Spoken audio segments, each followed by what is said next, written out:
size that when it comes. Еще один инструмент, который есть у вас, это спонж-блендер.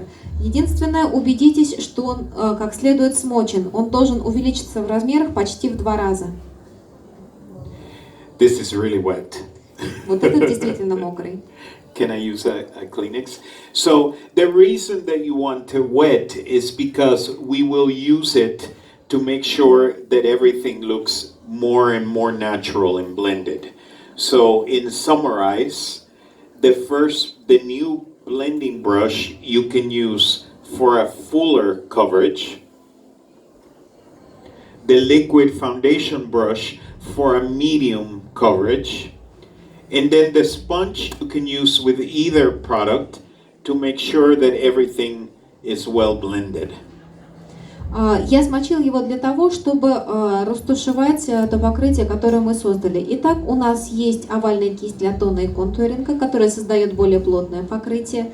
У нас есть кисть для тональной основы, которая создает среднее покрытие. И у нас есть спонж-блендер, который отлично используется для растушевки тона. You can also use the tip of the sponge to cover areas like around the nose.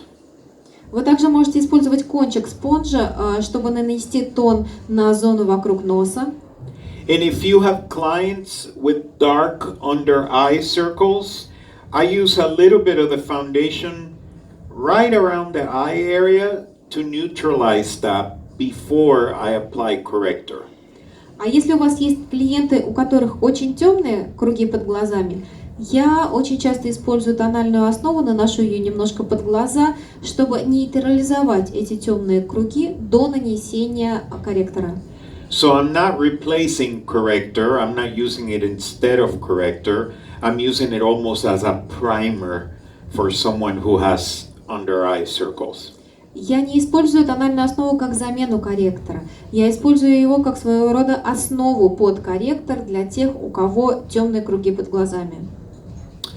And now what we will do is the corrector. А теперь мы возьмем корректор.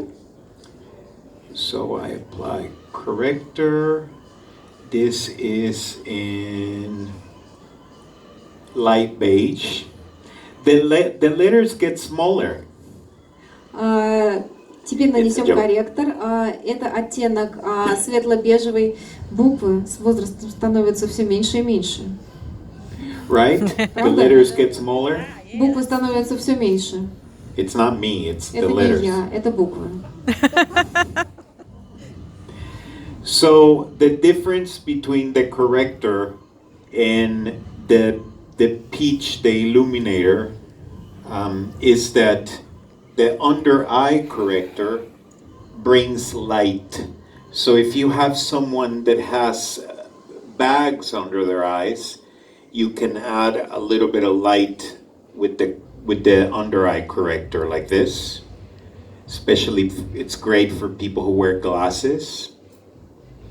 Разница между корректором и осветляющим средством в том, что корректор может использоваться для того, чтобы добавить немножко света.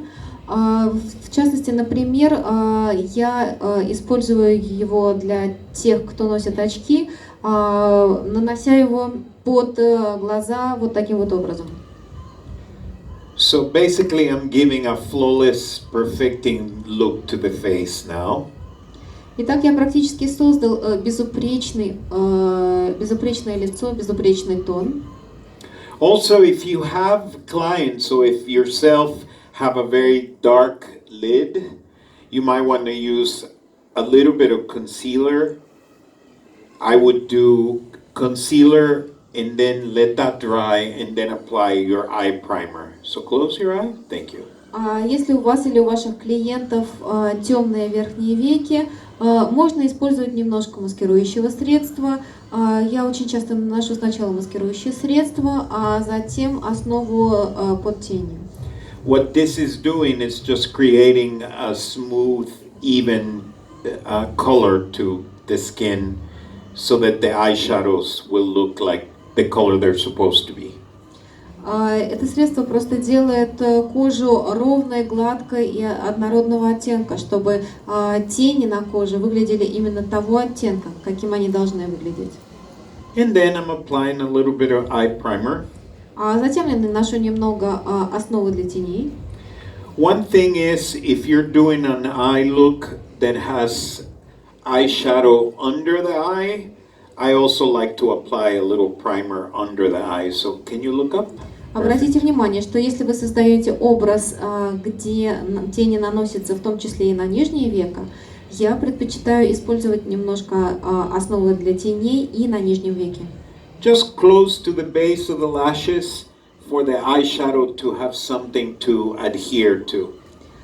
Близко к линии роста ресниц, чтобы теням было на чем закрепиться.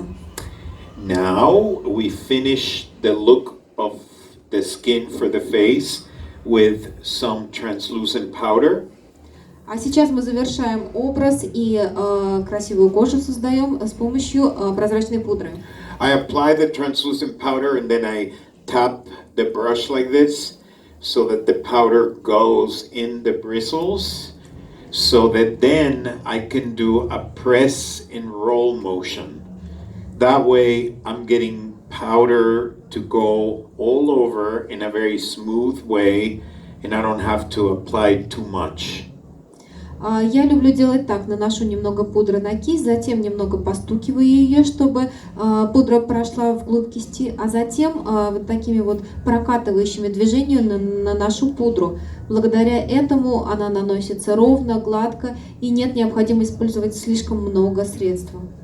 If you do it just like this, it's also okay, but it only deposits very little product. So this is so that I can do it maybe in the morning when you put your makeup at home. It will help for it to last longer if you apply your powder this way.